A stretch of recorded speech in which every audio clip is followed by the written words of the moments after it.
Et bonjour et bienvenue sur Go to the Moon. Alors on fait juste un petit point d'étape sur le portefeuille de Don Dorette. Donc j'ai créé ce portefeuille à l'issue de Beaver Creek, hein, ça s'est terminé le 13, donc je l'ai créé le 14-09. Et donc là on est vendredi, on est à la clôture européenne. Euh, on est déjà à plus 20% sur ce portefeuille. On a donc bien sûr 1911 Gold qui a fait plus 115% en 15 jours. Ashanté qui a fait plus 52%. Talisker qui ne reste pas en reste avec plus 44%. Et Next Gold Mining qui fait 32%. Ainsi que Tudor Mining qui fait 30%. Notez que sur ce portefeuille, j'avais rajouté Andean Silver, j'avais rajouté Alkane Resources et j'avais rajouté Integra Resources, qui ont été des valeurs qui ont été recommandées par ailleurs. Et au niveau des losers, alors il n'y a pas forcément de gros losers sur cette liste, mais on peut quand même faire une mention sur Google de ressources qui n'a pas performé à l'issue de Beaver Creek, malgré un projet assez sympathique. Il y a un petit décalage de temps. Donc peut-être que début 2026, on aura des performances sympathiques. Là, en TAN, je me suis intéressé à la valeur et du coup, j'ai investi dessus. Donc voilà, pour que vous sachiez. Donc en portefeuille, j'ai du Laontan. J'ai du Jaguar Mining, bien sûr, je vous en ai déjà parlé. J'ai du Andean, j'ai du Endeavour, j'ai du Next Gold et j'ai du Talisker en portefeuille. Je suis quand même plutôt satisfait de la performance. Et surtout, comme dirait l'autre, c'est pas fini. C'est pas fini. Regardez le silver là où il en est. Il y a pas longtemps, je disais, ouais, 44 et tout. On est bientôt à 46.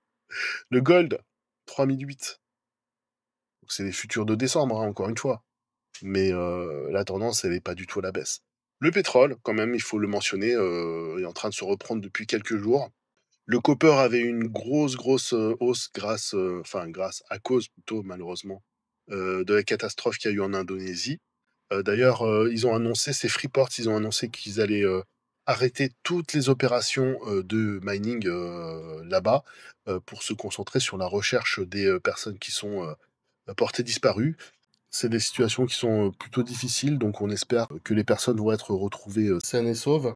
Mais en tout cas, pour le cuivre, ça fait un bon boost et je pense que ça finira par rattraper. De toute façon, le cuivre, il y a beaucoup de monde qui sous-entend que le cuivre, là, ça va bouger d'ici à la fin de l'année, début de l'année prochaine.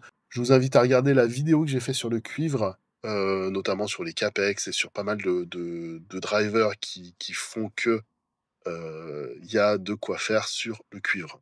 Donc pour ce qui est des renforts, moi j'ai renforcé aujourd'hui Talisker, j'ai renforcé aujourd'hui la Antane. Enfin j'ai passé un ordre sur la Antane à 0,125. C'est des titres qui sont pas très liquides, donc bon on verra si l'ordre passe. Vous ne passerez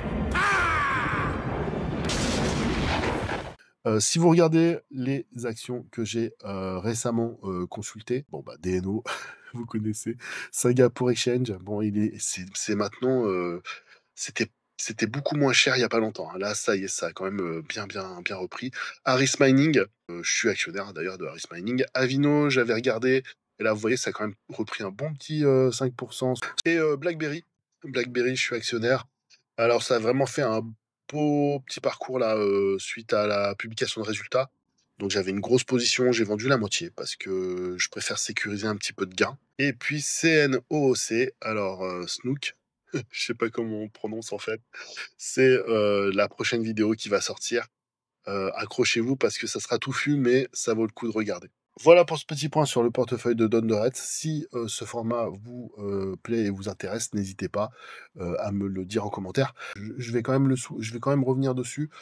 Concernant le pétrole, il y a des petits signes quand même de retournement sur cette année, sur cette fin d'année. J'ai pas mal poncé le sujet là, justement parce que je préparais la vidéo sur CNOOC. Donc voilà, on va voir ce que ça donne. Mais sur le Brent, il peut se passer des choses. Ça mérite quand même de commencer à se positionner. Spoiler alerte, je me suis positionné moi sur Snook et j'ai pris une première position sur Ecopétrol et sur Petrobras. Alors forcément, comme à mon habitude, je rentre toujours en plusieurs fois, donc j'ai pris une toute petite position sur chacune de ces valeurs, sauf sur Snook parce que on a un minimum d'achat qui est important sur Hong Kong, donc j'étais obligé de prendre d'ores et déjà une position assez importante. Voilà, vous savez tout. Je vous dis à très bientôt. Et puis, j'espère que la future vidéo sur Snook vous plaira. Bonne journée. Energy emergency. We will drill, baby, drill.